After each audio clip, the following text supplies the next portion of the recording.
Si la vérité n'est pas la vérité, où devons-nous aller ?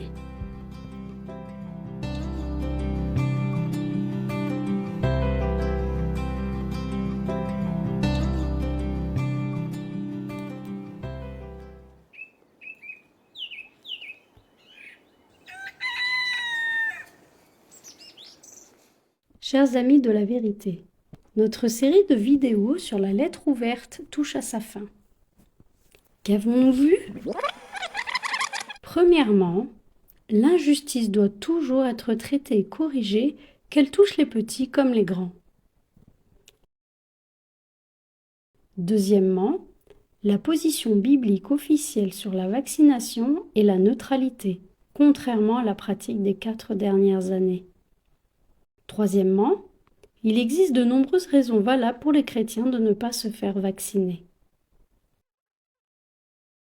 Quatrièmement, le Collège central s'est écarté de cette liberté de conscience biblique et a renoncé à sa neutralité.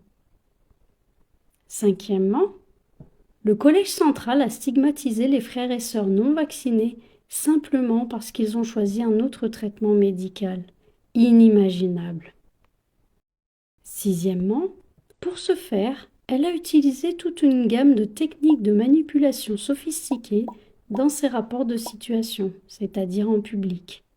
Septièmement, le comble de cette mauvaise conduite a été atteint lorsque le Collège central a prétendu transmettre directement les instructions de Jéhovah concernant la vaccination. Il a ainsi assimilé sa propre opinion à la sagesse infinie de Dieu. Huitièmement, les dirigeants des témoins de Jéhovah ont incité à une persécution sans précédent des frères et sœurs non vaccinés. Conséquence, beaucoup ont violé leur conscience, ont souffert d'effets secondaires, certains sont morts. Neuvièmement, pour finir, nous nous sommes penchés sur les éventuelles implications cachées derrière ce changement de cap fatal et avons démantelé 2 doctrines qui pourraient nous mettre en danger à l'avenir. Comment vas-tu maintenant, cher ami de la vérité ? As-tu l'impression que cet esclave fidèle et avisé, de Matthieu chapitre 24 versets 45 et 46, ressemble plutôt à son collègue des versets 48 à 51 ? Mais si jamais cet esclave est mauvais, s'il se dit « Mon maître tarde », et s'il commence à battre ses compagnons, ainsi qu'à manger et à boire avec les ivrognes, le maître de cet esclave viendra un jour où il ne l'attend pas, et à une heure qu'il ne connaît pas. Il le punira très sévèrement, littéralement coupé en morceaux, et le mettra avec les hypocrites. Là, il pleurera et grincera des dents. Est-ce le cas du Collège central ? L'esclave s'est montré impitoyable, cruel et brutal envers les serviteurs et servantes de son maître, les brebis de Jésus. Tel un ivrogne, il s'est écarté du droit chemin, y est revenu en titubant après la crise C et refuse désormais toute excuse. Tant qu'il ne nous prouve pas le contraire, nous devons supposer que l'esclave s'est assis à la table d'instances mondaines qui n'ont pas une vision biblique claire et s'est laissé aveugler par elles. C'est exactement ce contre quoi Jésus nous a mis en garde, n'est-ce pas ? Et maintenant, es-tu bouleversé ? Si ce que nous appelons toujours la vérité n'est pas la vérité, où devons-nous aller maintenant ? Nous devons ici dissiper un grand malentendu.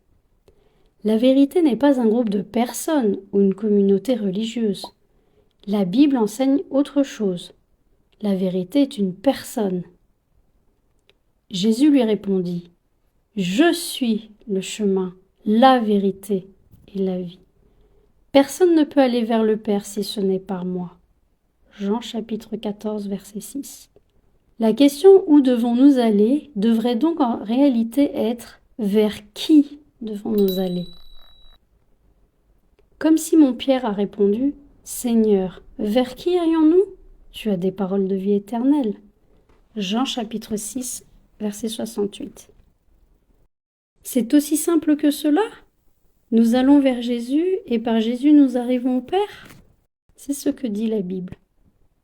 Mais comment cela se traduit-il concrètement ? Comment trouver des personnes qui partagent les mêmes idées? Ai-je le droit de parler à Jésus? Jéhovah ne sera-t-il pas offensé si je me concentre davantage sur Jésus? En tant que témoin de Jéhovah, ai-je peut-être des lacunes dans mes connaissances concernant Jésus? Prépare-toi à un nouveau cheminement spirituel passionnant avec Dieu. Nous aborderons prochainement ces questions de foi et bien d'autres encore. Si cela t'intéresse, abonne-toi à notre chaîne et à bientôt. N'hésite pas à nous indiquer dans les commentaires les thèmes que tu souhaiterais voir abordés. À bientôt, chers chercheurs de vérité.